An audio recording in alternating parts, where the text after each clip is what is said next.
speaker is going to be distinguished Dr. Celal Sami Tüfekçi, who is the Vice President of Defense Industry Presidency. And I would like to simply introduce the speakers. Professor Dr. Erhan Afyoncu, the rector, the president of National Defense University. Distinguished Mustafa Murat Şeker, Vice President of Defense Industry Presidency. Turkish Presidency, retired Air Major General Reha Ufuker, who is the steering board member, and Osman Okyay, who is the CEO of the board of the president of the board of the SASAT, Defense Industry Manufacturers Association. And now I would like to give the floor to Dr. Celal Sami Tüfekçi to simply manage the meeting, to moderate the meeting. Well, distinguished guests, ladies and gentlemen, welcome to our panel. Today we will be talking about the digital troops and the up-and-coming technologies. Well, actually, it's a rather small hall, and actually it is rather difficult for us to hear one another.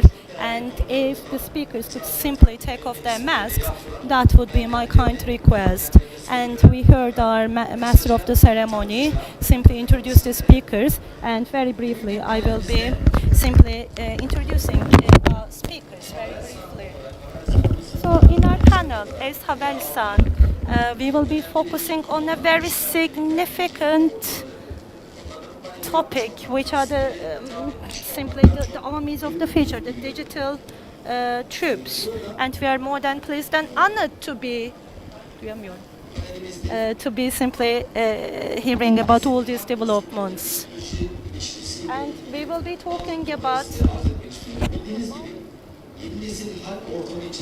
so as you know, the combat of the next generation. So from the special forces to the special industries, to the individual threats, we are seeing a different and a wide variety of factors. And from the conventional tools to the modern weapons, to the explosives, social media instruments, to the cyber media instruments, we see a different and a wide variety of warfare which was utilized. And also with the fast developments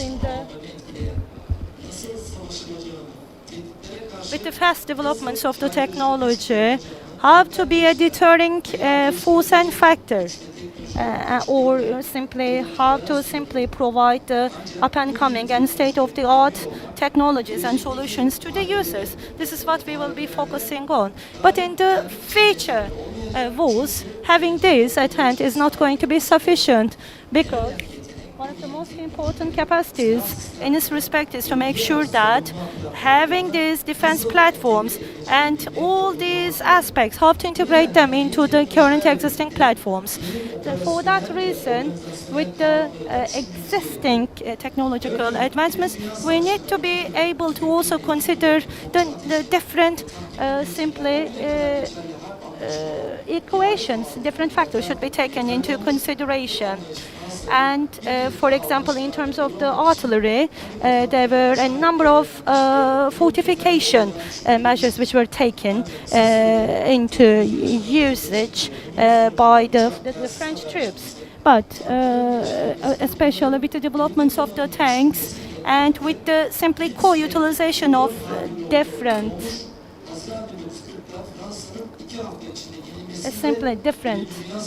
things were developed, and also the blitzkrieg became a concept, and simply allies were not uninformed about the recent developments. And actually in the First War, the British used the tanks, and the best tanks were actually produced by the French.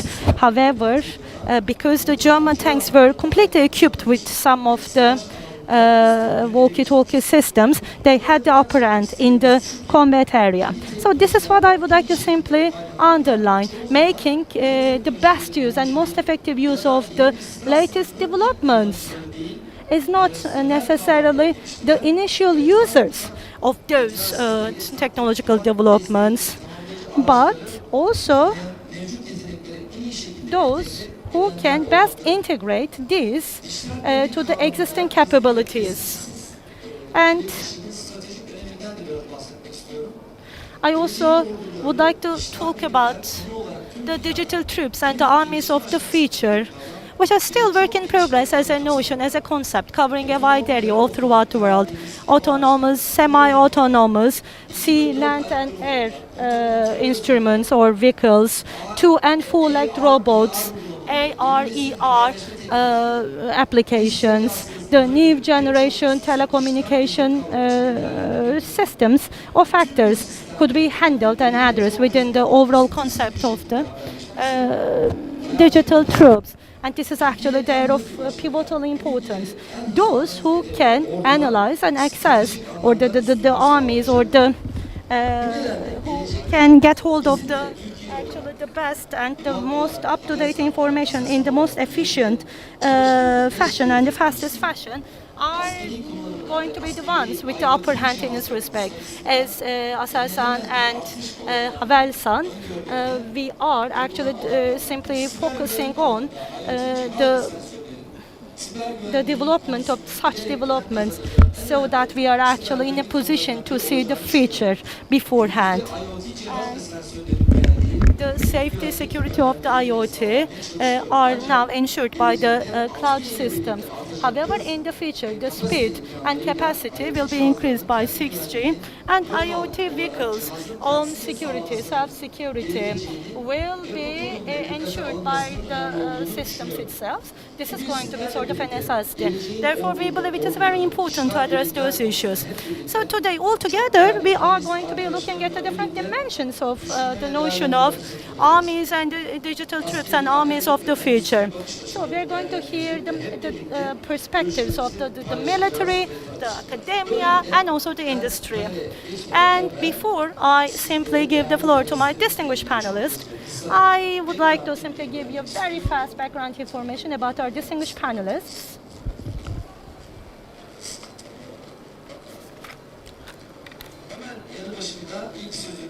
And now, right next to me,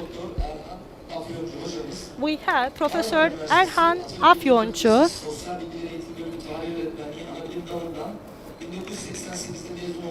He graduated from university from history teaching in 1988, and in 2014 he became a full professor, and then he acted as a department head of history at Marmara University, and then he continued to be the department head of the sociology department, and he was on the senate of the University of Marmara, and then the same year he was assigned and appointed as the president of the National University of National Defense. His academic interests include defense systems in the Ottoman Empire, and his works have been translated into different languages, including Chinese, Macedonian, Arabic, English, so on and so forth. And he is a very acclaimed author, and he is a great academic in this field. And if you allow me, I would like to get started by asking the questions. Distinguished Rector, first of all, I would like to welcome you. So, actually, from the industrial point of view, but also with an academic and historical perspective, you are going to be, I'm sure, contributing to the best way possible to these discussions. As Turkish people, all throughout history, we have been involved in wars and combats with different nations and different societies. When you look at, actually, simply the historical background of Ottoman Empire, we are actually very skillful, and we have great capabilities in terms of archery, the utilization of the archery. And what are the changes in terms of the, particularly in terms of the changes of the paradigm, particularly Mehmeti conqueror. We have been seeing, actually, we have been witnessing peak in this respect.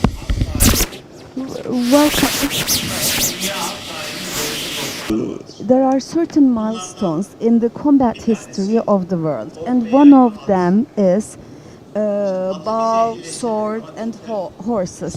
We didn't domesticate horses, but Turks were conversant, and they have developed bows, and they were dominating the steppes, and it's such a great empire, and they have used war horses, and what we say bows is what we played as we were kids. Those weapons, they were used in the steppes at the time to protect the lands. Let me give you a simple example. The Turkish bows are composite bows. They are not made of wood. And they could be cast to 800 meters away. And the other nations combating them didn't have such weapons because they were composite weapons. They could have been cast to further distances. And when the Turks conquered Anatolia, they had bows, swords, and arrows and horses. And let me give you a simple example. China, for instance, in 50 BC, they were making mobilizations just to be able to get their hands on horses. You know, domesticating them was not enough. In the Chalderan War, and the Ottomans were victorious because the horses were used to the sounds of cannon and armed arms. And the Turkmen horses of the Safavids, they were scared and scattered when they heard the cannons, for instance. But Ottoman horses were used to them. And in Anatolia, they were dominant with their classic weapons, but they had an important transformation there. And I resemble this to the present day example.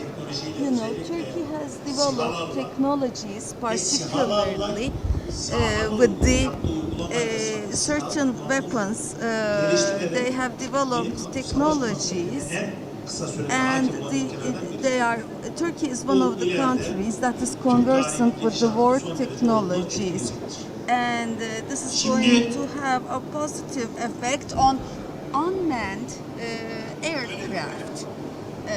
Now let's think of it this way. Cannons were invented in China in 1280. Then it went to Europe.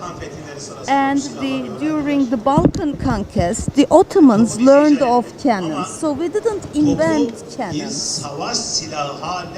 But it was the Turks that converted it into a combat weapon. And starting from the reign of Murad II, this is how they developed the weapons. During the Varna combat, they learned how to shoot at moving targets with the cannons. And in 1451, when Fatih came to power, these castles that you see, in 1204, they were conquered by the Latins, for instance. And so when you protecting the cities with such castle wars is a combat concept. And you have long-lasting occupations, and you cannot occupy it from the sea. And Fatih Sultan Mehmet, earlier, it was occupied and invaded for several times, you know, of their great ancestors, starting from the Yıldırım Beyazıt era, in order to bypass them. Fatih had theoretical studies first. And let us continue with the slides. During the 100-Year Wars in Europe, they started developing cannons, but the cannons of the time were noisy, and they were, even if they were not effective, they scared the enemy with their noise. And Fatih the Conqueror, Mehmet the Conqueror saw that, noticed that, and the siege was in 1453, but he came to power in 1451. But he was thinking of it. He was reading occupation and siege books and history books, and he was talking with his consultants, which included Italians and Greeks, and he debated and negotiated, and he developed various occupation techniques. And this was how cannons were converted into a weapon, how they were weaponized. And there are cannon masters of the Ottoman people, but there are certain masters. And back then, there was a Hungarian master, a crafts cannon foundry master, and he gave high amounts of money to them.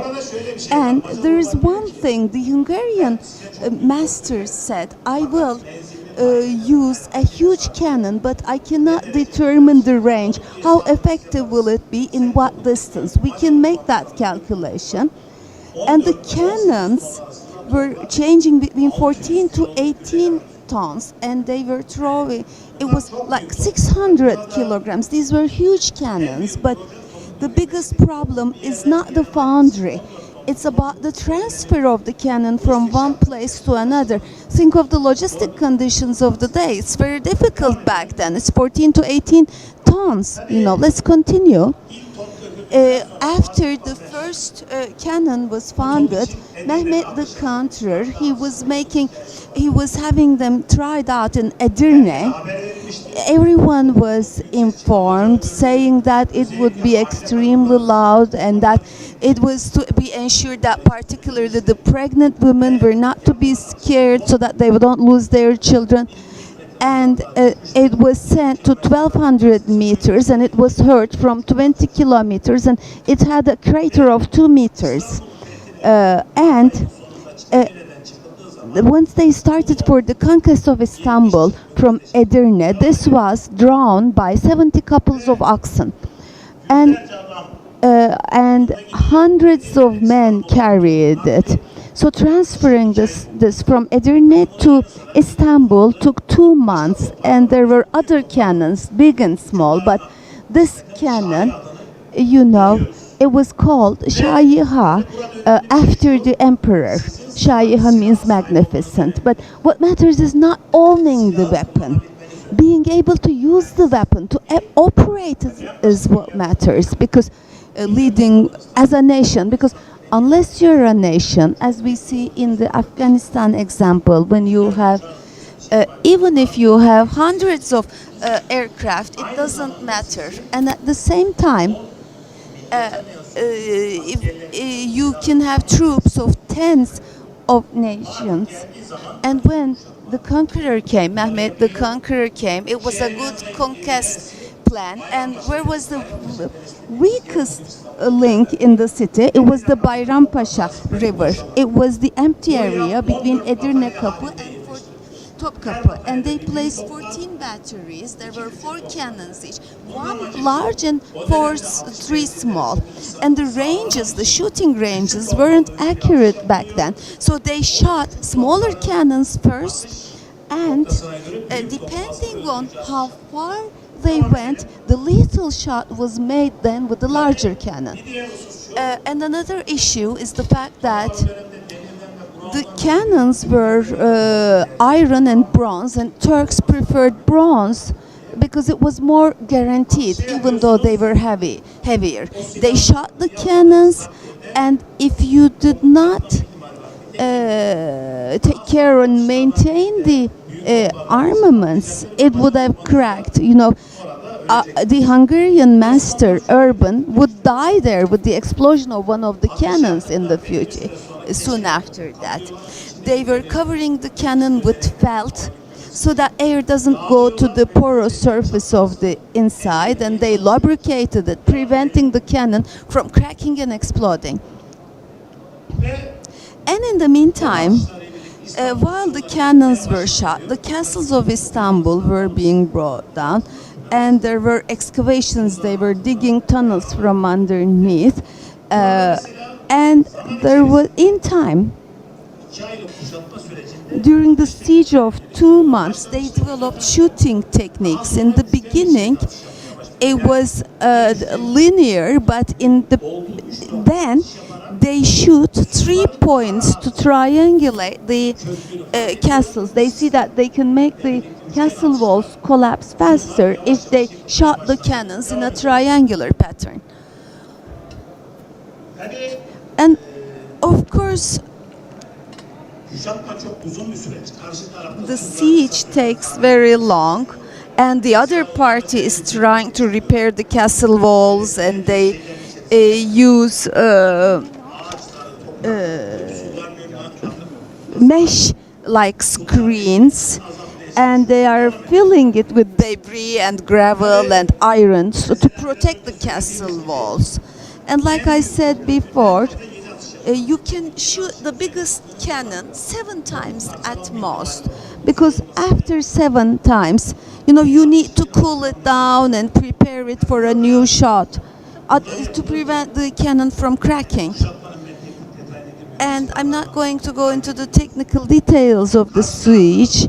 And there are also cannons on the other side, but they are smaller cannons. And the Byzantines, the biggest cannon cracked in the first shot, and they were punished.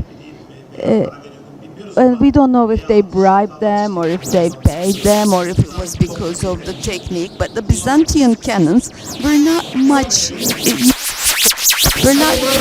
effect.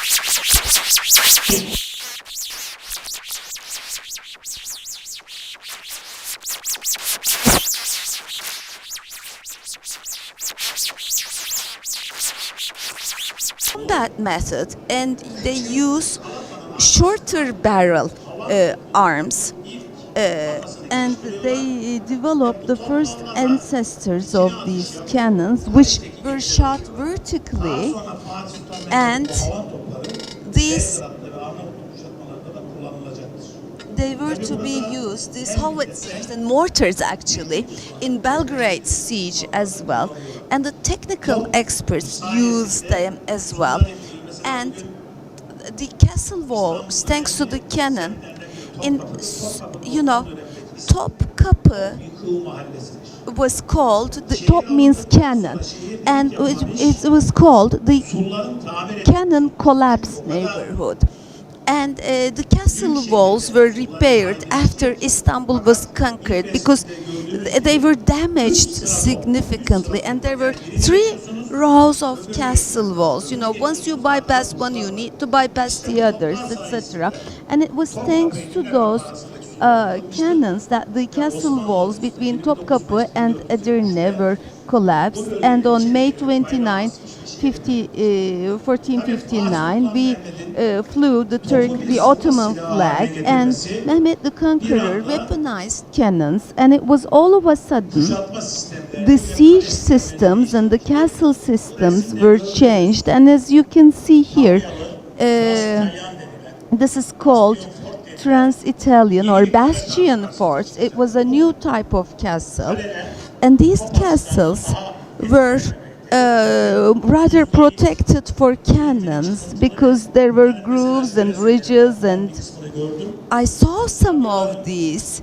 This is called Trans-Italian or bastions, and the thickness of the castle walls were up to 20 meters. So the warriors would develop tunnel systems. It was the excavation system, and the excavation system was used to occupy and take under siege the castles. But Mehmet the Conqueror's the revolution in the armed weapons, fire weapons, would bring along major changes, and then it would lead to Akkoyuns and the Safavids with the Chaldiran War, and the Mamluks were also beaten and wiped off the scene of history in the Ridaniye War in Chaldiran. Thank you, dear Rector. I would like to thank you for your wonderful speech. And our Rector explaining it is always great.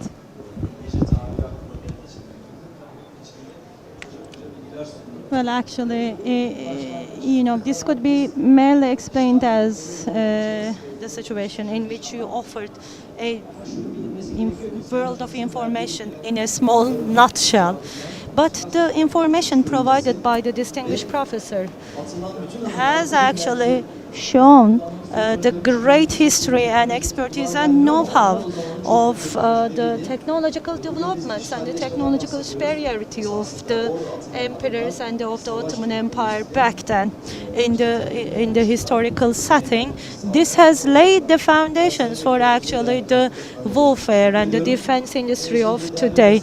Distinguished director, thank you so much. And now I am now going to give the floor to distinguished colleague Mustafa Şeker. In 1990, he graduated from the Department of Electrics and Electronics Engineering, and then he started to work at the Defense Industry Undersecretaries. In 2015, he worked as the Vice Secretary, and then he is now in charge of the land vehicles, and Turkish Accelerator Lab is also a place where he is focusing on the technological developments. He is also a board member of HAVELSAN. Well, distinguished director, the digital troops, the digital armies is the notion that we are focusing on today. And from the cybersecurity perspective, how would you visit the notion? Because we know that you are very much focusing on these issues, particularly in the recent years. The digital skills in very critical industries have started to be used in a number of very pivotal sectors. And actually the fact that it is utilized in so many different domains is also increasing simultaneously the risk of cybersecurity and safety. And the cyber resilience notion is an important factor in this respect. And do you think as Turkey we have the necessary skills and capabilities from this perspective? If you could just enlighten us in this respect, because we started to utilize the instruments from Akbank, and then they all of a sudden were unfortunately suffering from a cyber attack, then it was actually really frightening. So the floor is yours, sir. Thank you so much. Well, distinguished President,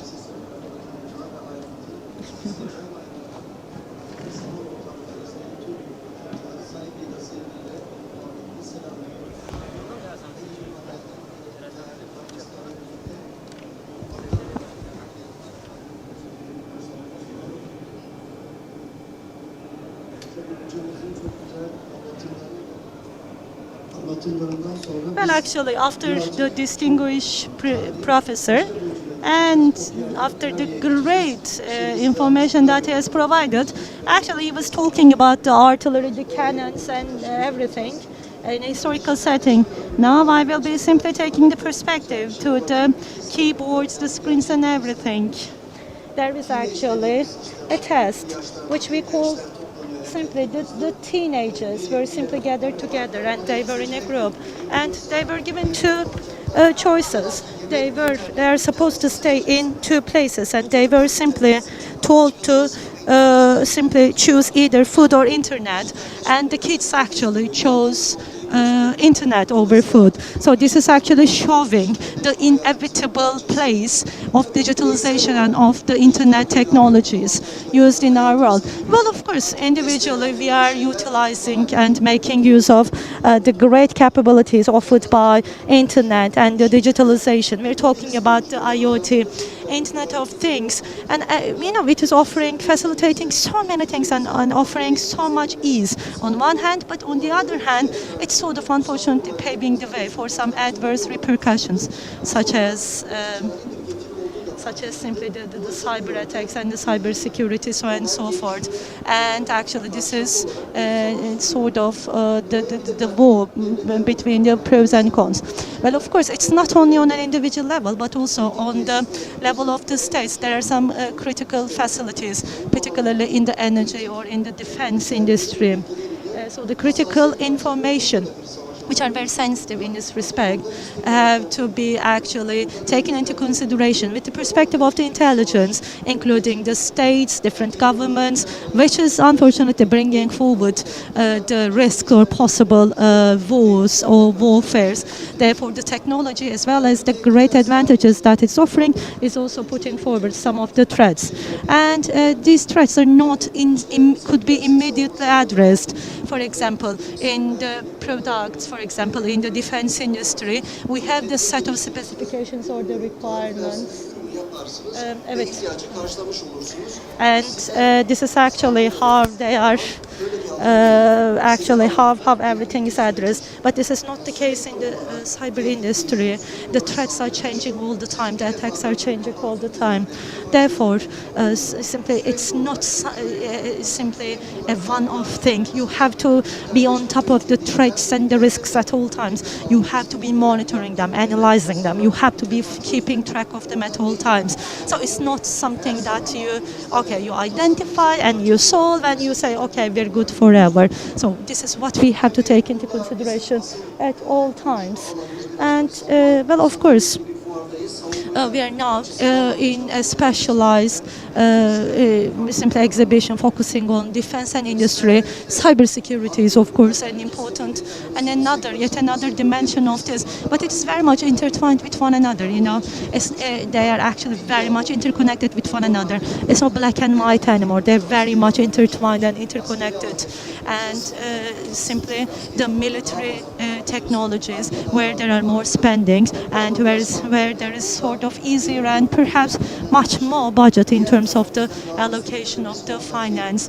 And this is not the same case for the civil or the individual part, because this field, does not require so much investment. And as I told you before, the youngsters are now very much focusing on the development of new technologies. They are now sitting in their houses or in the garage of their houses, and they could simply develop new technologies in the civil or non-military industry. Another concept, defense and offensive systems are very much intertwined with one another. So it's not black or white. You can't say that, well, okay, I'm just going to be defending here. I'm not going to be involved in offensive systems. You can't say that. So they're very much intertwined with one another, interconnected with one another. Well, of course, we have cybersecurity companies in the defense industry, and you could find our cluster in the 14th hall. So, ladies and gentlemen, you are more than welcome to simply visit our cluster, because there are so many great companies who are simply involved in different activities of technology development. And now coming to the digital threats, as technology advances more and more, you see it all together, the systems autonomous, and they're simply going towards some sort of unmanned EHAs, the unmanned vehicles, or known as drones. And now probably you have seen these recently covered in the press as well. SIGAs, the submarine unmanned systems, have been also launched. And ICAs are actually another field that we're focusing on. As HAVELSAN and ASELSAN, we're focusing on the development in different classes, starting from the light to the semi-light and the heavy classes. We are simply focusing on these. Actually, we are... Oldu mu? And now when we are looking at the classical forces, actually, both we see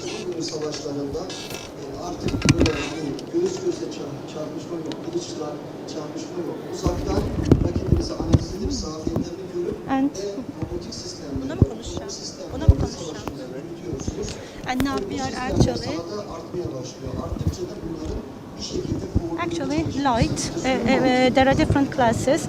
The sea, the land and air. So these are the three different classes, and we see a shift towards these three classes. And you don't have to simply do a man-on-man or face-to-face or body-to-body. You are doing this remotely, and this system started to be developed in the field. And actually that means that you have to work in a certain coordination with one another, and those autonomous structures need to speak to one another, either from the satellite or the RFCMs or different systems. They need to simply work in a coordinated fashion. And of course, the human factor has to be there at all times. So maybe I am sitting in Ankara, but on the southeastern border, one drone, one ICA could be simply managed remotely. But this has to go through some trans communication channels, but that inevitably brings forward some of the risk. If your vehicle, if your system is in the air, there is always the risk of someone else simply taking control of that, manipulating that. Well, as I have mentioned before, in this field, it's just like the electronic warfare. This was one of my first academic interests, and over there, this is what we started with. The electronic countermeasure is what we started with, and then so ECCM, the countermeasures, and then countermeasures simply showed up. So it is actually never ending. On one hand, you are actually developing a measure, but the other party is developing something else which would counter that. So this is how the cyber world is actually developing. That's why we have to stay on top of everything at all times. Well, we said that there are great facilitations. In the exhibition, you are going to also see that the digital army, the digital soldier. So, for example, we could simply insert something which would track the health of our soldiers, or we simply put something onto the leg so that we could monitor wherever they're going. You could simply monitor and track everything with one app on a smartphone. But also this information goes to the headquarters, and then the commanders are checking everything on a high level. Therefore, it is actually a great thing for the decision makers, because first of all, the decision makers need to be knowledgeable in terms of the field. Well, we have the simply distinguished commander here. It's not my position to talk about that. Well, actually, we need to support them in terms of the decision support systems. Well, actually, we have network centering systems, and we are establishing systems which would simply compile all those data and simply take it to the headquarters. Everything is going there, simply compiled there. But at the same time, there is also the risk of how to protect and make sure that these are simply stored safely. You are speaking to your drone, and can someone else simply manipulate it in between where it was supposed to go and then simply turn it back? So this is the domain that we are operating in. On the other hand, the new system that we are trying to provide have become so much smarter, completely computer-based. F-35, for example, the new definition is, what is that? It is known as the flying computers. Everything has been computerized. Everything is working on simply the computers. There is also the platform security, the security among the simpler platforms vis-a-vis, but also, there has to be also the cyber safety and security notions of these platforms. These are the up-and-coming things. So what are we doing in this respect? What are the activities that we're trying to focus on? As I have indicated before, we care about innovation. We attribute the greatest deal of importance to innovation, because this is an ever-changing trend. So we have to keep it solid at all times. Innovation is number one priority. We have a cybersecurity cluster, which we have led as the Undersecretary of Defense Industry, Digital Transformation Office, and the Ministry of Defense, Ministry of Technology and Innovation. So we are trying to support it at all times and from every dimension, so that we are making progress at all times and we are not stuck. And we try not to be limited with simply the members of the clusters. We try to simply exchange know-how, ideas, and yesterday we actually signed a contract, a protocol at Istanbul Techno Park. There is going to be simply an incubation center. If you have an idea, those groups, those companies, if you have an idea, just come to us, just make sure that that is turned into a product, and we will support you in the market, in the launch and everything. So this is the help that we are offering. But human factor is very, very important and very critical. We are doing our best in order to increase the number of people and experts, and at all times, all throughout the country, Turkey, we have a number of training programs Well, of course, on one hand, we had the disadvantage of pandemic, but there was an advantage on the other hand because through the digitalization and through the use of remote platforms, we were able to simply do it all throughout Turkey. And actually, this is what we're trying to do. So perhaps in the most remote sections of Anatolia, if we have one talent, we just try to capture that person. We have summer camps, we have summer camps, and we have the winter camps, and we have created simply also the clubs for that. And also we have to make sure that these have to be commercialized. And I now would like to talk about the safety and security of our products, of our all defense systems actually. So one of the most critical aspects is to come up with national and local solutions. You know the incident with Pegasus. They were using the Israeli software, and even the French president suffered from that. He had to call the Israeli president. So local and national products need to be disseminated, need to be utilized. Unless we offer our own products, we are actually talking about a world where there are some loopholes, there are some deficits, shortcomings, and we're not even aware of that. So actually this is of critical importance, of pivotal importance, simply making sure that we are using our national and local products at all times, if possible. Well, there are some habits, of course, which are lingering on in this respect, but we try to persuade and to simply work on the maturation of our own systems and try to simply offer these systems to our users. Last but not least, perhaps I think we have to underline that. And we also try to certify these products. There are some certification authorities in the world, but without getting stuck over there. So perhaps we have an affiliated company of TRFs. So our foundation, SSB, TSE, are working as partners in this structure, and we have created some capabilities. Cluster is actually one of those. So there is a label which is issued for every product. Therefore, whenever they go to public or private industry, it makes sure that in terms of functionality and in terms of leakage, well, this product has passed these and these tests, and I can simply easily use these products. I'm not sure how much time am I left with, but no, I don't actually would like to steal the time of the other panelists, but perhaps. Okay, so we are trying to support the projects, and we have CSMR project with actually the Turkish armed forces. Actually, probably this is one of the very, very initial, simply inception projects of the defense industry and cybersecurity in this respect. The initial phase has been completed, and now we are about to go into the phase 2. The headquarters actually have been established, and in terms of all the IT systems and the platforms, armed forces are going to be equipped with these capabilities to monitor this at all times, but also simply proactively, not simply reactively. Before anything happens, we are going to be doing our best to simply prevent anything which is happening.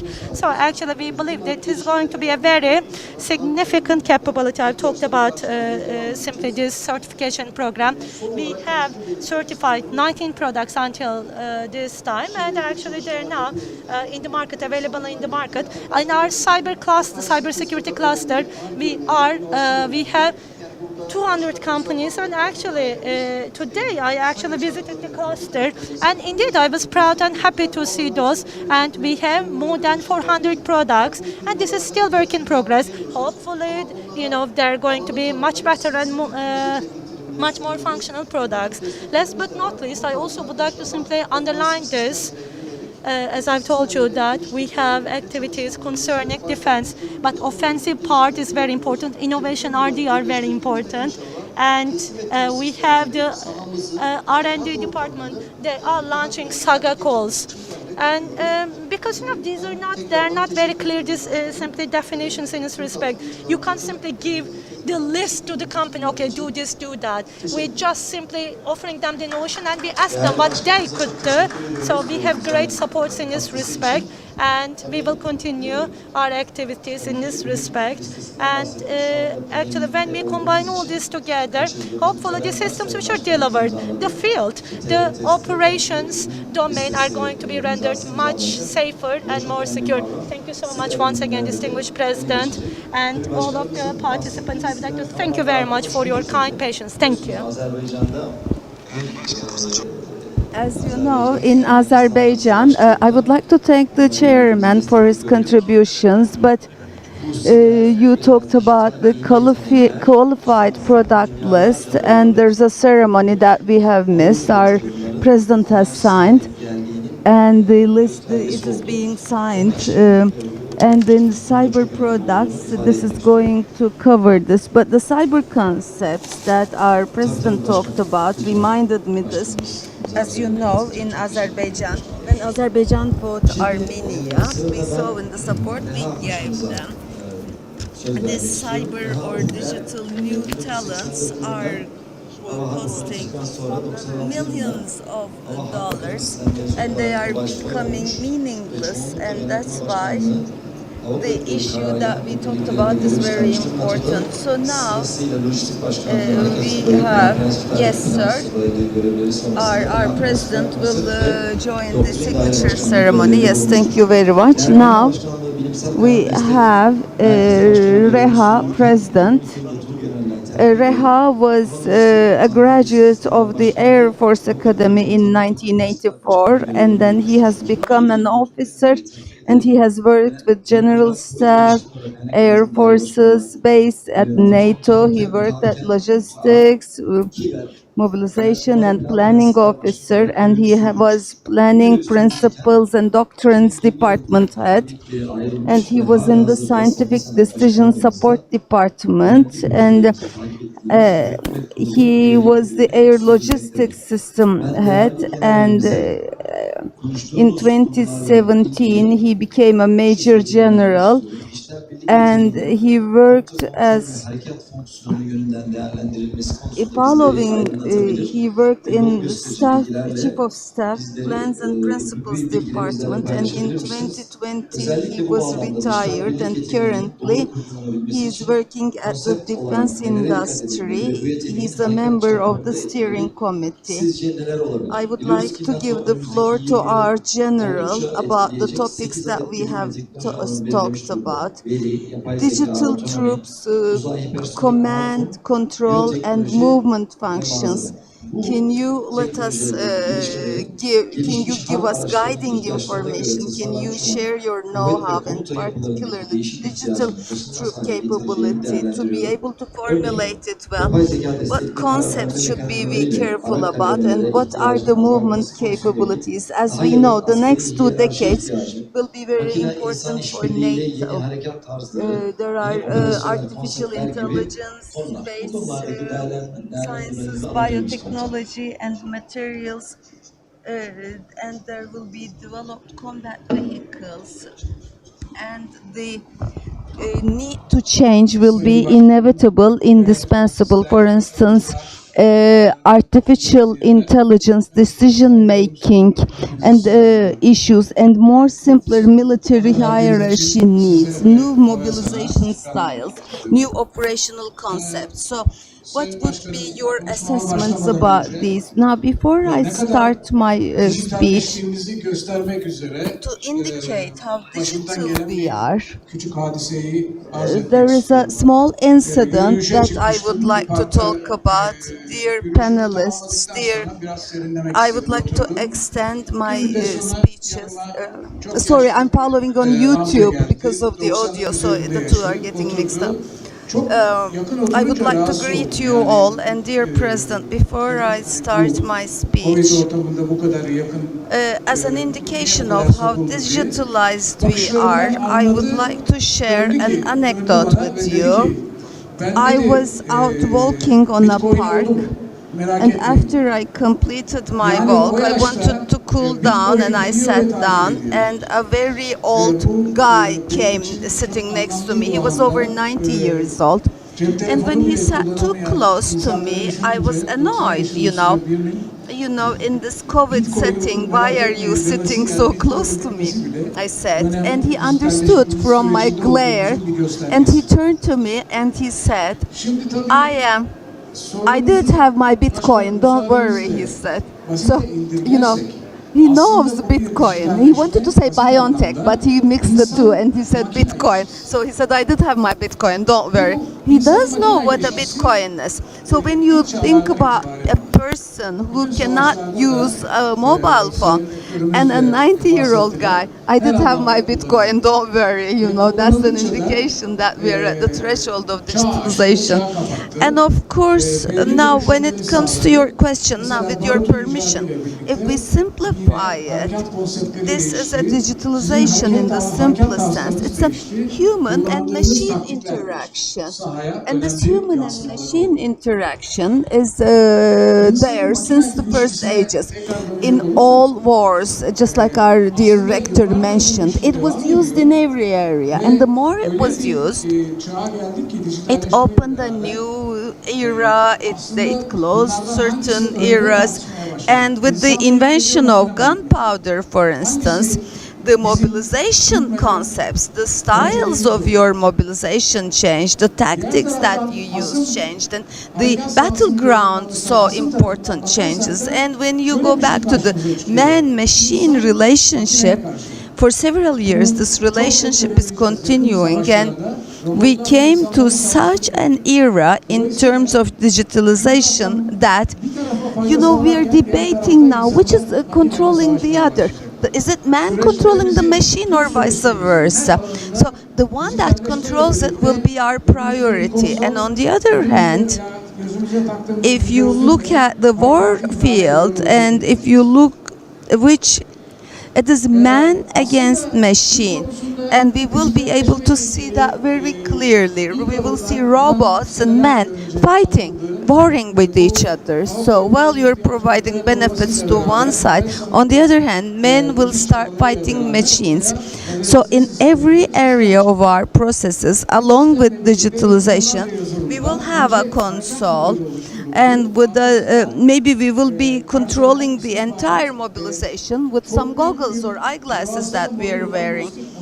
So when it comes to digitalization in the Turkish army, the first steps were taken years ago, and with the Air Force revealing the demand, the requirement, and with the amazing efforts of HAVELSAN, there was a support system and millions of software programs were written. First, a mobilization module, then personnel, then intelligence. And there was a huge module, which was the logistics module. And the decision makers, the chief of staff, and the people who are controlling it, even our Air Force commander, has a console to be able to see the entire mobilization field, to examine the support rate, and how much we can support it logistically from the takeoff to the landing of the aircraft. You can follow and monitor all the stages, and this system has received a reward if you have followed it. There were good rewards that they have received, but we are going so fast, as you will see. This success needs to be carried to a further area. Now we have a slide. You will see a soldier. Of course, this is not a first aid soldier. This is a digital soldier. And just like Mustafa Şeker said, we can see all these that he was talking about. You can see digitalization everywhere, and it's modern. This is an exoskeleton system that is being supported, and thankfully, we are not following the developments abroad, but the system, we have an equipping feature with the systems. The soldier, the team command, starting from with the goggles, they will be able to monitor the entire team. They will be able to view it, and the enemy troops will be able to be watched with those goggles. The health situation will be reported through the glasses, and this will be sent to the mobilizations. It's a silent setting, no wireless, no talking, only in a digital setting.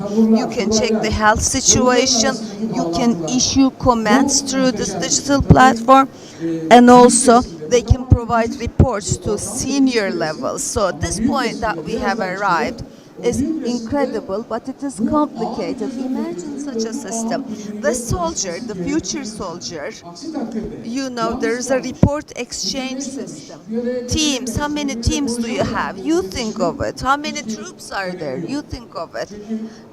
All these the connections between all the teams and the troops and the brigades. This is a smaller picture, but in the bigger picture, which you will see, imagine this network, and this network that needs to talk to each other, because otherwise this future soldier will be alone.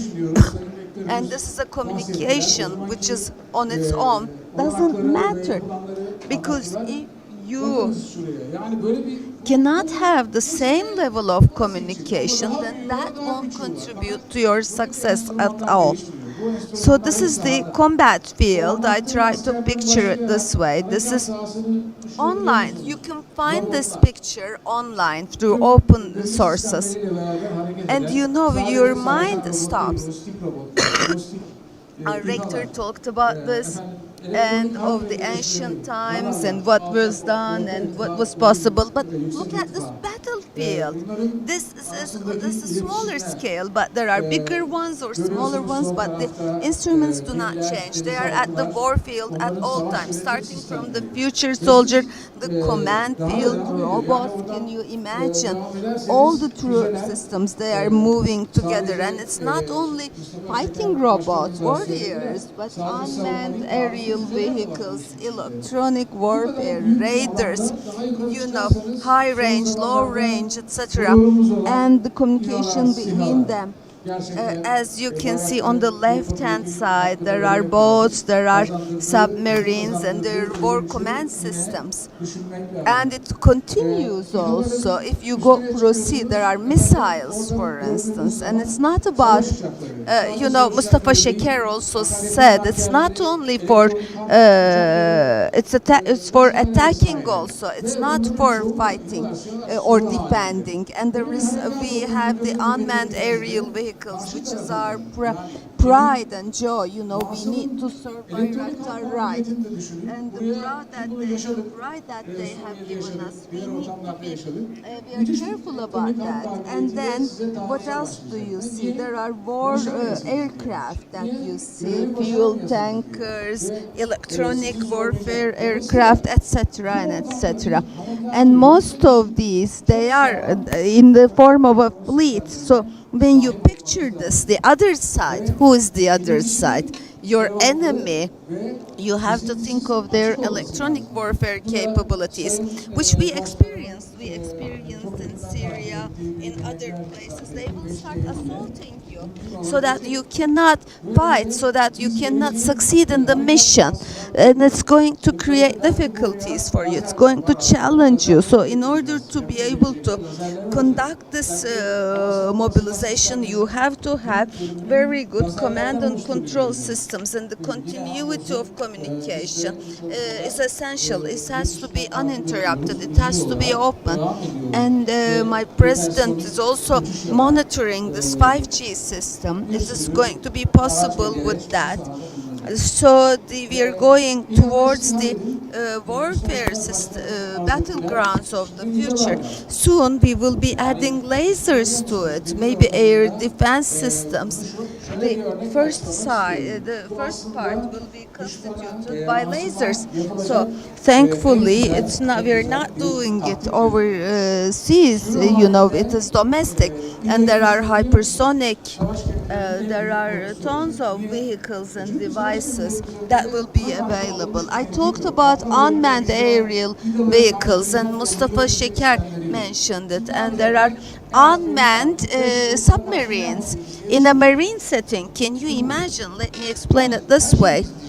This is about the best this is the best tactic against your enemy, because in the form of police. Can you imagine unmanned submarines? That will be the nightmare of battle. Can you imagine that submarines that can hide their wavelength? So for 5 years they will be thinking of what can be done against that. So because everything is getting digital, and here my chairman talked about IoT, quantum, artificial intelligence and processes. All of these on their own are part of a transition phase, and what matters is big data. And I don't say big data. Big data is tiny now, so I could talk about huge data. So if we are on such an important battleground, so how do we sort out such intensive, huge data? A human's brain is not enough, so we have to trust the machine. Which information is there is the fake information. There are fake information, and authentic information needs to be distinguished. And when it goes to the commanders, we need to know which is right and which is wrong. And the human mind needs to be able to cannot distinguish this, cannot make an analysis. So it is that simple, but also it is that complicated. So in the control system, just put yourself in the shoes of the commander. You receive a lot of information, and your personnel is waiting for instructions. What instructions do you issue? Based on what and how? Time is essential, you know. Once you launch the missile and it is approaching, whether you hit or not, or whether you down the device or not, it is not that simple. It is very important. It could even be your own troops or your own aircraft. So it needs to be interconnected, it needs to be communicated with each other, and it is indispensable. It's a sine qua non. It's not something that is good to have or nice to have only. And there are what are the developed countries working on? There are articles I think you must have read. So they say let us not leave it to human mind there, because there will be new concepts under the light of sensitive information. It should be the machine to decide, because you won't have time to consult. You can be losing your troops. You know, it is that awful actually. So is it human? Is it man or machine? I said it in the beginning, but there's a move towards machines gradually. And of course, along with these, there are new concepts that will emerge. You know, the war legislation will change. The I don't know if martial law will change, and the work ethics, organizational structure, hierarchies will change, and it's going to evolve towards different places, just like our rector is responsible for, you know, education and training. So that will be huge. How will you train them? Which simulators will you be using? And the people that are sitting by the consoles, what kind of a training will they receive? I don't want to take too much of your time, but what I want to say is, as all these developments are continuing, and there are no resources that are unlimited, so under the light of these developments, this is what we should have. First, the supply side, the universities, the companies, startups, you know, not everyone controls everything. So we need to come up with a mind and to come up with a strategy of who will work in which way. There are two things that are important. One is emerging technologies and the other is disruptive technologies. If we can do that, I talk about the submarine example. So under the light of all these, finally, what I want to say is everyone should be together and we should decide, we should come up with a strategy on what to do. And I would like to extend my thank you very much, dear Commander. And I would like to, I agree with everything that you said. Özellikle Ar-Ge konseptimizde 2019 And 2039 yılına for 20, before we reach 2039, destekleyecek teknolojiler yerine so sürpriz etkisi yaratacak I believe that vizyonumuz var. we have a vision. OTA adını verdiğimiz odak Again, I'm following through YouTube with a lag. We agree with every sentence.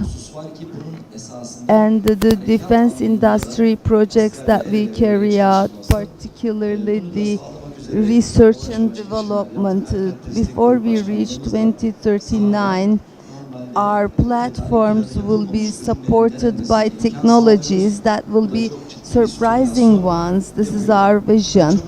And we have the focus technology networks, which we call OTA. We are working on them. But just like General Reha emphasized, there is one important issue. And from a mobilization standpoint, we need to work hand in hand with the soldiers. And we are working on this with our mobilization support group and on the field normally. The products without supply plans are being tested and tried out, and this gives a huge stimulation. Thank you, dear General. And now I would like to give the floor to our industry, the representatives of our industry. Mr. Osman Okyay, the head of the Defense Industry Manufacturers Association. He has completed his master's degree at New Hampshire University after Bosphorus University. He was in his career in 1997 he was a general manager, and in 2000 he was the head of the technical department, and he's currently the deputy chairman of CALE and the head of the technical department, and with many institutions and entities. He's working with SASAT, the Exporters Association for the defense industry, and he was the head of this. And Osman.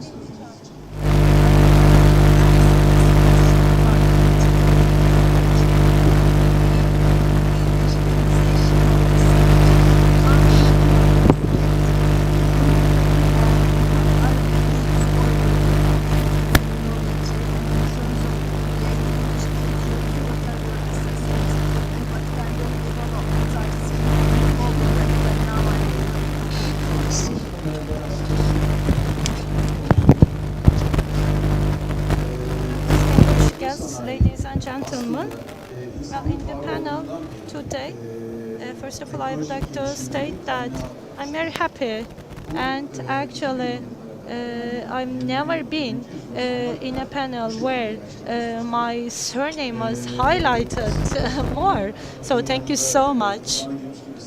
And joking aside, first of all, I would like to simply withdraw your attention to one notion. Defense and aviation industry, since mankind started to simply exist, have been the source of technological innovations.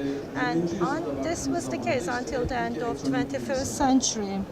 And again, simply, I feel as if I'm sitting for an examination next to Professor Erhan Afyoncu, but the first horse carriage was actually seen at the end of 17th century, towards the end of 17th century. So actually, so many things. First, seen as notions or ideas, and then they were put into real implementation. Actually, GPS, internet, mobile phones, and the microwaves in our houses. And by mistake, they simply noticed that the radar receptors were actually disseminating the waves. So this was the case until 20th century, 21st century. But then it sort of actually everything was sort of reversed. And the reason of this transition is digitalization. The digitalization started to take hold of our lives. Pentagon recently launched one of the biggest tenders of the history. And when you look at the bidders, Amazon, Microsoft, Google. So actually, you know what I mean, right? You get the gist of what I'm trying to say. So, and digitalization has been playing a very pivotal role in actually increasing the capacities of the defense industry by simply keeping up with the modern standards in terms of the innovation and the combat and warfare strategies. Simply you get to keep your competitive edge, and actually the digitalization is one of the most important determinants of the simply warfare skills. When we look at the digital unit concept, it is actually comprised of three pillars. First of all, open to modernization projects, the digital architecture intense warfare systems. We were able to witness this in Tempest project. Likewise, we were observing such architecture in F-35. And for example, the body and the structural components such as the wings, without any radical changes in the structural components, sensors, the other capabilities, configurations were possible. And simply the conventional system modernizations, where simply we see the majority of the focus is on the hardware, is now simply replaced by the unconventional and more state-of-the-art methods, which is actually making them much more open to innovations. So actually systems which are purely based on software and software updates could be also improved in terms of the hardware skills. And as there are different and up and coming simply threats, some new capabilities would be added to the configuration. For example, in case of any possible missile threat, an existing digital defense system could be simply strengthened and reinforced. And actually making these changes, amendments, used to be simply done in a matter of months, and now it was reduced, this time has been reduced to weeks and days. And actually this particular feature is very important for the defense industry. The second pillar is the digitalization of the units and the troops in terms of their practices and their operations, and that is resulting in a collective and completely changed configuration of the collective know-how and experience. And with the simply increased capabilities and opportunities of 5G and 6G, this is going to be even at a higher level. And in an unprecedented level, frequent and with wider participation, some drills could take place. And actually, one day it is going to come to a situation that the troops could be simply engaged with another troop in another physical location, which is going to result in a simply significantly increased level of know-how and experience. And the artificial intelligence-based capabilities will be added to the military capabilities, and AI-based digital training and drill activities have become very important in this respect. And particularly for armies such as Turkish armed forces, simply VR and AI utilization is going to offer great advantages in terms of cost reduction and simply accelerating the capabilities. and the network-based capabilities reinforcement in a way to simply increase the other components of the armed forces, and of course it offers some advantages. However, it inevitably simply brings forward some possible risks, particularly into cyberspace environment. It's rather difficult to foresee the risks, the threats. It's not only limited with the army or some military issues.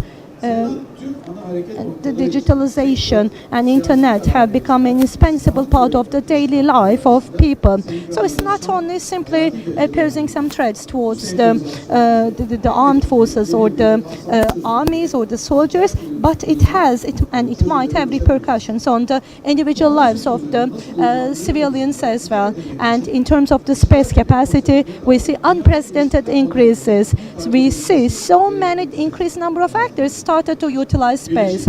So actually, for all the features that we have listed, sector, the decision makers, and among the different organizations of armed forces, coordination and synchronization is of pivotal importance, thanks to which we might have the solutions which are necessary for the simply complications and the threats in this respect. To have an idea, simply for the digital army and troop concepts, there are different notions which are developed all over the world, and we need to be following them closely. United Kingdom has a TAIA program which is offering great clues and insights in this respect. There are two objectives: offering a digital culture to the army and simply encouraging the personnel to utilize and harness the new digitalization tactics, and for the allies, a command control platform and intelligence system configuration, and in order to support operational competitiveness, increasing effectivity and efficiency. When we look at the essential simple pillars of TAIA, integration and productivity and integration are very important aspects. Another great example of digitalization in the armed forces would be the USA industry between the private, the USA collaboration between the private industry and the armed forces. There are changing requirements, and simply faster, cheaper and more effective solutions are offered through the program. So in a nutshell, and in conclusion, the developing defense industry solutions are increasing the digitalization solutions and paving the way for simply more efficient and much more affordable solutions. Open infrastructure has to be taken into consideration in all of the national projects. Missiles, sensor, command control, and all the other defense systems should be developed while taking these aspects into consideration. These are very vital, and I would like to simply end my speech over here. Thank you very much for your kind patience. Thank you. Osman Bey, thank you so much for the great contributions that you have made. So actually, in terms of the clusters, in terms of the unions and partnerships within the industry, this is very important. You have touched upon very significant aspects. And actually, sometimes we could get very much get into our heads in this respect and simply forget all about cooperation and partnership with the other industries. However, there are great opportunities and there is great untapped potential in the industry in this respect. So now I would like to leave the floor to distinguished panelist, who is Professor Dr. Hacı Ali Mantar. In 1993, he graduated from Istanbul Technical University, Department of Electronics and Electronic Telecommunication, and in Syracuse University, he finished his postgraduate studies, and then he worked at Harran University as the founding department head, and then he was transferred to Gebze Technical University. He became an associate professor in 2010, and in 2013, he became full professor, and In January 2015, he was acting as the vice president of TÜBİTAK Bilgem, and then in July 2015, he became the president of TÜBİTAK Bilgem, and now he was assigned as the vice president of Istanbul Technical University. And now this is my question to Professor Dr. Hacı Ali Mantar. What are the indispensable features of these technological developments in our day-to-day activities? Now, Professor Hacı Ali Mantar is going to take the floor. So, in the development of the digitalization and the development of the digital troops, actually, this is very much depending on how we could improve ourselves in the future. So, distinguished professor, we would like to take your input in this respect. Thank you very much. Thank you. İTÜ elektronik haberleşmeden mezun olunca iş yerine gittiğimizde bizim çok kaliteli bir mühendis arkadaşımız Had a very high quality engineer who told me that he said, "Dear boy, you know,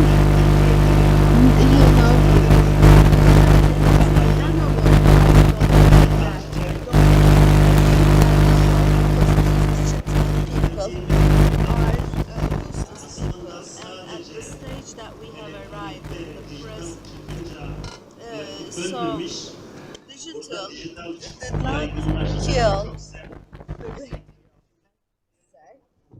and you can say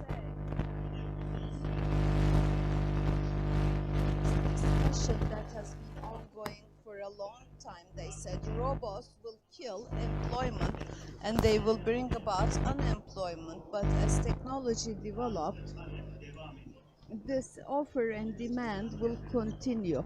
And here, the IT technologies developments are in this way.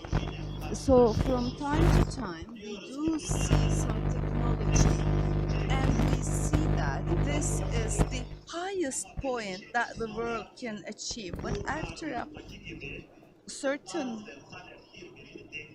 while, just like in the Moore's law, as he pronounced Moore, this offer and demand balances itself, just like the previous speakers mentioned. Professor Osman, I forgot your last name, I apologize. They have mentioned it. And I want to go back to the roots of this. What is necessary? What needs to be done in this regard? And I want to begin with this. So as we digitalize more, the speed of generating information also increases. We are going to have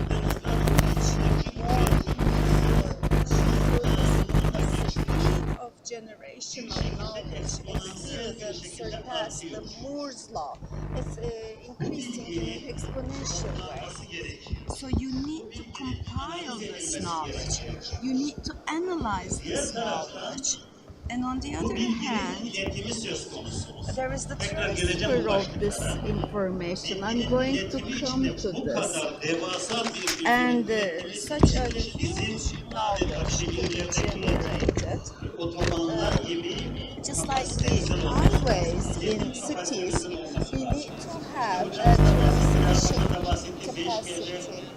And in 5G, and Ulak M's chairman, they are also working on 5G.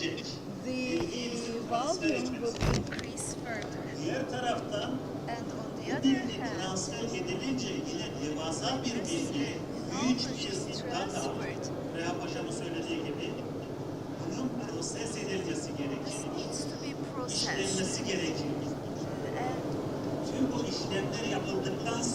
After all these are done, there is the combat field.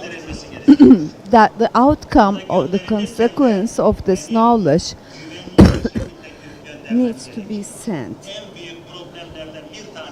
This is one of the biggest problems, actually. And also, along with digitalization, we are centralizing ourselves. Our panelists said, I can check the troops from my mobile phone and I can make a decision centrally. But in addition to these cyber attacks, there is the reliability issue, which is of great importance. In the year 2000s, when I was working in a DARPA project overseas, and this is how we completed my doctorate degree. Tajettin was there, perhaps he will remember. And I was an advisor in a project, and so I was thinking where it would be used and how. I couldn't think, but you need to focus and do the duty that is given to you. So 25 years have elapsed, and I don't mind talking about this. That's why aircraft, it flies and it takes photographs and there are videos, and the processing speed of the aircraft is not high. And we've got clusters, we've got data centers. They didn't call it data centers. I was to send it to clusters, and after this information is processed and given to the aircraft would launch a mobilization there. And the problem that we were trying to solve was, let's assume that such a center was available in Istanbul. One is in Ankara, one is in Izmir. So these two centers were passive in sleep mode. One was in passive and one was in active mode. So the cluster in the active mode, when it was under attack, the other ones need to wake up and stand up and continue with the operations. So it sounded like a dream, like an utopia or an extreme.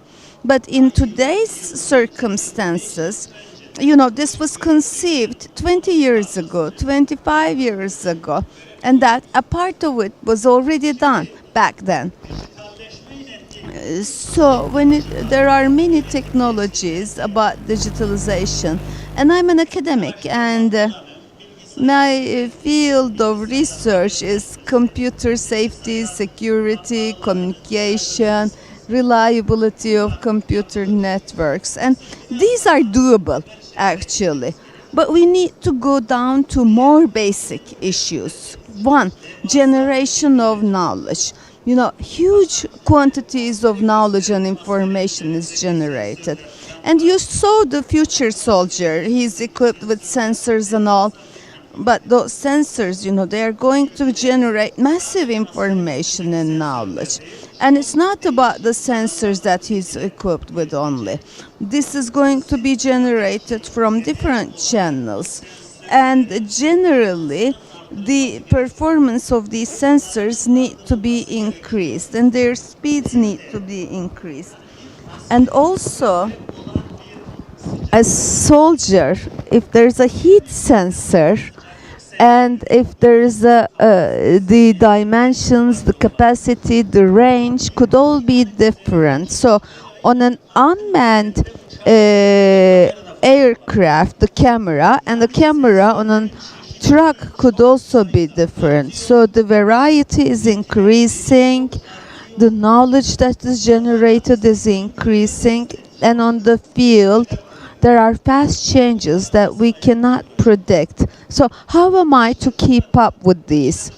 And dear chairman, it is also the role of the defense industry as well. We need to standardize, because the Undersecretariat of Defense Industry, they made a technology taxonomy. It was a great study, and this taxonomy study needs to be expanded to many different areas significantly, because Just like our resistance, you know, the electronic engineers are among us and they will know. We've got capacitor boxes and resistance boxes, they will know. And we take a resistance and a capacitor from a circuit and we use it. And just like that, the sensors architecture and the ready-made design of the sensors need to be available, and they need to be adapted to wherever is necessary.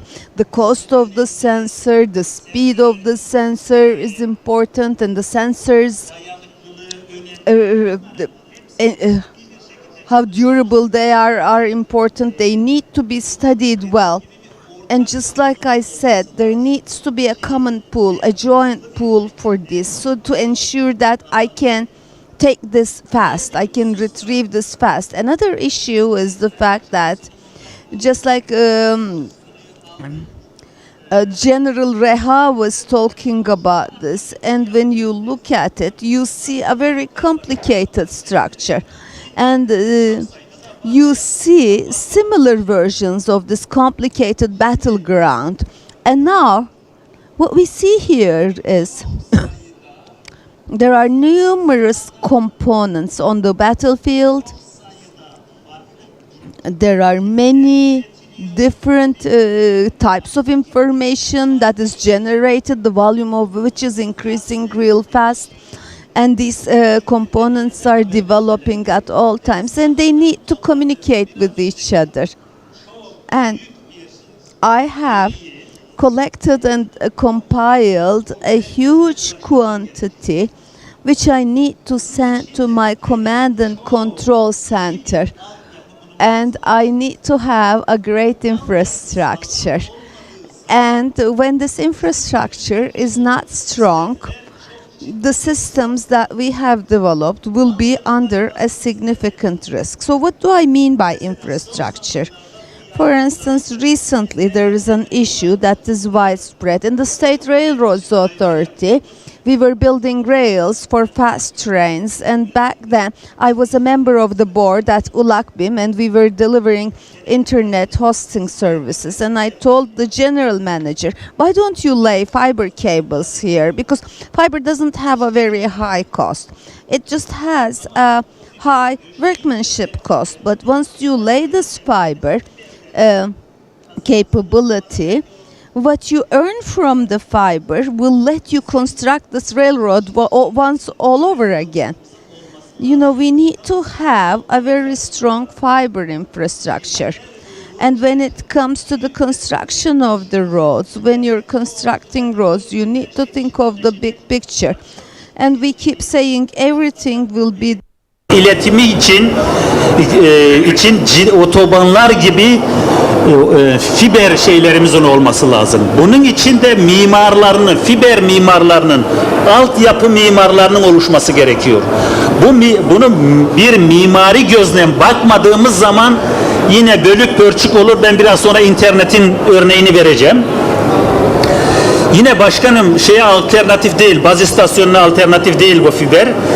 Şimdi burada fiber büyük bir veriyi taşıyorsunuz ama bu hiçbir zaman kablosuz fiberin şeyi olamamıştır. Alternatifi olamamıştır. Burada kablosuz alandan aldığımız bu bilgileri ben fiber üzerinden taşıyorum. Yine 5G'de, 6G'de burada çok önemli bir rol oynuyor. Her şey sensörlerden alınacak. Buzdolabımızda sensör var, cep telefonumuzda sensör var, kalbimizde sensör var, işte saatimizde sensör var, gözümüzde sensör var. Bir sürü sensörler, algılayıcılar var. Bunların bu bilginin toplanması için bizim belki 5G'yi 6G'nin bu placement dediğimiz baz istasyonlarının yerleştirilmesinde ve bu altyapının oluşturulmasında bu büyük veriyi ve bu hassasiyeti düşünerek bu altyapıyı tekrar düzenlememiz gerekiyor. Aksi takdirde ben bir sahada çok güzel sistemlerim var, çok güzel çalışıyor ama ben bu bilgiyi uygun bir şekilde transfer edemediğim zaman, uygun bir şekilde güvenli kanallar olmadığı zaman sıkıntı olur. Burada da Reha Paşam Genelkurmay'a çok teşekkür ediyorum. Bizde mesela Türkiye'de kripto yeteneğini bize söyleyerek biz bunu kazandık. Bugün bizim Türk Silahlı Kuvvetlerimiz HAVELSAN'ın da kripto sistemleri var. Bilgem'de ben Bilgem Başkanlığı yaptığım için biliyorum. Onların sistemleri var. Bizim askerlerimiz neydi o hattın ismi? Neyse. TAFIX'te güvenli bir şekilde haberleşiyorlar. Buradaki altyapıda ve sensörlerdeki yazılım mimarisinin, yazılımların sürdürülebilirliği, güncel teknoloji adaptasyonu. Bu biraz önce işte Mustafa Başkanımız söyledi. Çok sayıda firmamız var. Çok sayıda üreticimiz olacak. Bunlar birbirleriyle konuşabilmesi gerekiyor. Birbirleriyle alışveriş yapabilmesi lazım. Onun için bu standart önemli. Altyapının da başkanım özellikle yani bizde hani management ve information science var. Bunlar bir IT tasarlarla bir binanın bu altyapının da buna uygun bir şekilde reliability'sini düşünülerek, kapasitesinin düşünülerek, yedekliliğinin düşünülerek, tüm bu dijitalleşmenin düşünülerek tasarlanması lazım. Belki ben işte biraz hazırlanırken neler var neler yok bir profesör şunu söylüyor, belki ileride benim dijital altyapı tasarım mühendislerimin olması lazım. Backbone tasarım mühendislerimizin olması gerekiyor. Çünkü ciddi bir dijitalleşme geliyor. Şimdi diğer taraftan biz bu bilgileri topladık. Bu bilgilerin işlenmesi gerekiyor. Şimdi ben biraz önce kripto dedim ama şimdi öyle bir şey ki yine teşekkür ediyorum. Bizim TSK'ya da SSB'ye de teşekkür ediyorum. 10 yıl, 15 yıl sonraki durumu çok iyi öngörüp bugünden çalışabiliyorlar. Biz 5 yıl önce kuantum, post kuantum algoritmalar çalışmaya başladık. Belki kuantum hesaplama, kuantum bilgisayarları 10 yıl boyunca bizim hayatımızda olmayabilirler, yaygınlaşmayabilirler ama biz şimdiden oraya yatırım yaptık. Destekledi, para da verdi, çok da kıymetli bir paralar verdi. Biz o algoritmaları çalışıyoruz. Neden? Çünkü o kuantum bilgisayarlar çıktığında bugünkü kripto gidiyor. Ben o gün başlarsam çok geride başlamış oluyorum. Ben şimdiden çalıştırıyoruz. Şimdi başkanım bize mesela birçok yere bulut bilişimle ilgili altyapı desteği verdiniz. TSK da verdi, Kalkınma Bakanlığı da verdi, şey de verdi, başka kurumlar da verdi. Fakat biz yeteri kadar çalışamadık. Şimdi burada bu kadar bilginin, ciddi bir bilginin prosesi için benim bulut sistemlerine ihtiyacım var. Benim dağıtık sistemlere ihtiyacım var. Benim paralel hesaplamalara ihtiyacım var. Mustafa Başkan da söyledi. Bizim buradaki sistemlerimizin daha önceki yıllardan çok daha fazla milli olması gerekiyor. Ama ben şimdi data center'a geldiğimde ben mahkumum belli noktalarda. Yani biraz çok bir öz eleştiri olacak. Ben de öğretim üyesi, ben de yöneticilik yaptım ama biz bazı teknolojileri anlatırken o teknolojiyi ortaya çıkaran, onun ürünlerini pazarlayan insanlardan çok daha iyi pazarlıyoruz. Bulut bilişimin çok önemli olduğunu anlata bitiremiyoruz. Bizim bir bulut bilişimle ilgili bir projemiz vardı. Ben yasak getirmişim. Bulut bilişim önemlidir, bitti. Bana bir daha önemli olduğunu söylemeyin. Şimdi biz artık ne yaptık? Şimdi dönüp baktığımızda işte Amazon'dan, Microsoft'tan bahsettik, o 10 milyar dolarlık yatırımı. Oradan o sistemleri çalıştıracak yazılımlar, altyapılar, bu verinin işlenmesi için benim yatırım yapmam gerekiyor. Bizim maalesef bu konuda tamam Sisamer başlatıldı, çok da güzel bir proje. İnşallah oradaki SSB'nin de gördüğü yerlilik oranını tuttururuz. Yani o amaçla çıkmış bir proje. Aksi takdirde biz yine bir zincirin halkalarından bir tanesi kopmuş oluyor. Burada yapay zeka, otonom sistemler, biyoenformatik gibi çok sayıda şeyimiz olabilir. Teknolojilerimiz olabilir. Yapay zeka ile ilgili basit demiyoruz. Çok sayıda hocalarımız çalışıyor, şirketlerimiz çalışıyor, efendime söyleyeyim kurumlarımız destek veriyor. Bunların hepsi olması da gerekiyor. Fakat yapay zekayı da sadece uygulama olarak görmemek gerekiyor. Uygulama yapmak da yetmiyor. Onun altındaki yine dediğim gibi makinalarını, o akıllı motorlara da benim sahip olmam lazım. Ben bugün nasıl ki bir cihazda bana bir entegre vermeyip de sıkıntıya düşüyorsam o günde düşebilirim. Bitti mi sürem başkanım? Şey alınca Geçti yani. tamam. 2 dakika toparlayayım. Nasıl? Vurucu cümlenizle 2 dakika bilahare söz vereyim. Tamam, peki. Çünkü oldukça uzadı. Çok da güzel anlatıyorsunuz. Yani biz böyle bir gidersek master derecesi alacağız. Sen benim başkanımsın. Sen bana ihtimas geçersin diye ben de rahat. You're my president and you will, give me extra time. Just finish your sentence then. So, and of course, they have we need to work significantly on quantum. And let me complete it saying this, it is no longer the Turkey of 2 or 3 decades ago. And, we are dominant in the defense area, so we are more significant players. And because we are a more significant player in cloud computing, in artificial intelligence, in computer safety and security, we shouldn't be as dependent in the systems that we develop. Thank you, dear professor, and indeed it was really informative. And I would agree with every sentence, in terms of fiber infrastructure. And this was something that made me think, just like an integrated circuit, there are principles, and the digital infrastructure design needs, we cannot keep up with 5G.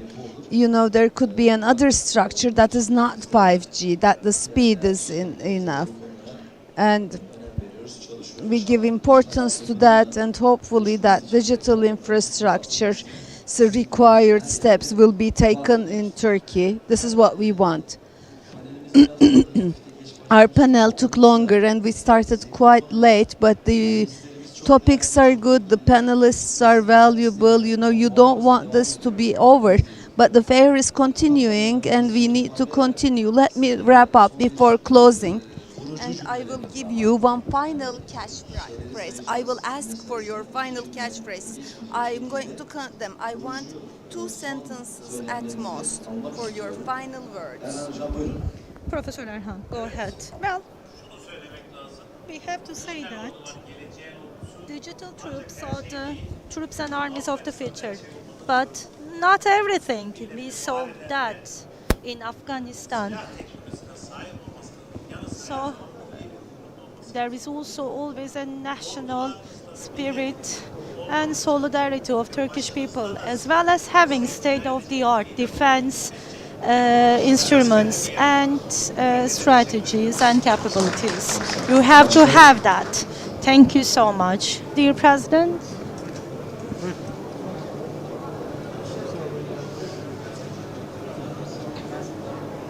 Ama özellikle Well, şu anda geliştirme aşamasındayız. Yani bunlar hep well, this is work in progress. teknolojiler olduğu için They're all newly developed technologies. While focusing on the technology development, please always consider the cybersecurity, and it has to be involved in the design from the inception phase. That's my take. take on the subject. Thank you. Sayın Başkanım, Distinguished son moderator, söylediğimi tekrar söylüyorum. I would like to repeat what I have just concluded. We have finite resources. Therefore, the civil armies and as well as the overarching mind should be established, and the new paradigm shifting instruments and notions should be integrated into the field. Well, you know, these three pillars, I would like to repeat them. The new organizational projects should be focused on new architecture and the drills, the digitalization of the training and drill prospects, and the cyberspace environment should be integrated and added to the readily available landscape. And while doing that, the political decision makers, industry, and the other private enterprises and academia should be acting as partners with one another. Dear Professor, this is what I would like to state with. Coupled with the digitalization, more proactive, much faster, and more agility. These are the things that we need. Therefore, in software, hardware, and cybersecurity, we need to have libraries, compilations, plug and play. This is what we have to focus on when we are designating systems. Two more sentences. In software, agile and project-oriented design patterns. These are the software supports that we offer. So actually, when you look at this, the things in software are actually guiding us. And in cybersecurity, in software, in the sensors, that design mentality should be also featured. It should be plug and play, and for that we need to have standards. Otherwise, we will be far behind. Thank you so much. Çok değerli katılımcılar. Well, ladies and gentlemen, distinguished participants, distinguished panelists, well, now this great panel has come to an end. I would like to thank you very much for your kind attention. I do hope that, we do hope that you have taken great insights as we did from this panel, from these valuable panelists. If you want peace, you shall be always prepared for combat, for war. That is the motto. So either in the physical or in the cyber medium, we have to be prepared for everything. Thank you so much. Dear moderator, distinguished panelists, ladies and gentlemen, organized by HAVELSAN, Armies of the Future Digital Troops panel has come to an end. Savunma Sanayi Başkan Yardımcısı, Yönetim Kurulu Başkanı, Sayın Doktor Celal Sami Tüfekçi Bey başta olmak üzere. Well, primarily the Vice President of SSB, Dr. Celal Sami Tüfekçi, and Osman Okyay, Hacı Ali Mantar, Erhan Afyoncu, Mustafa Murat Şeker, Reha Fuker. Thank you so much. And now we are going to have the photo op where the moderator and our panelists are going to be presented with their token of appreciation in memory of today. Thank you. Milli Savunma Üniversitesi Rektörü Profesör Doktor Sayın Professor Erhan Afyoncu, the President of National Defense University. Thank you so is being granted the token of appreciation. Thank you so much. Savunma Sanayi Başkanlığı Başkan Turkish Yardımcısı Presidency, Defense Industry Presidency, Vice President Dr. Celal Sami Tüfekçi. Türkiye Cumhuriyeti Başkanlığı, Savunma Sanayi Başkanlığı Yürütme Kurulu üyesi, Emekli Hava Tümrütleri Giving the token of appreciation to Mustafa Murat Şeker. Now it's the time for Reha Fuker, SASAT Vice President of the Board of Directors, Osman Okyay, Hacı Ali Mantar, moderatörümüz, the moderator, Savunma Sanayi Başkanlığı Başkan Yardımcısı, Havelsa'nın Yönetim Kurulu Başkanı Sayın Doktor Celal Sami Tüfekçi'ye, Genel Müdürü Sayın will be Doktor granted Nacar their token tarafından of takdim edecek. appreciation by Hacı Ali Evet Mantar. efendim.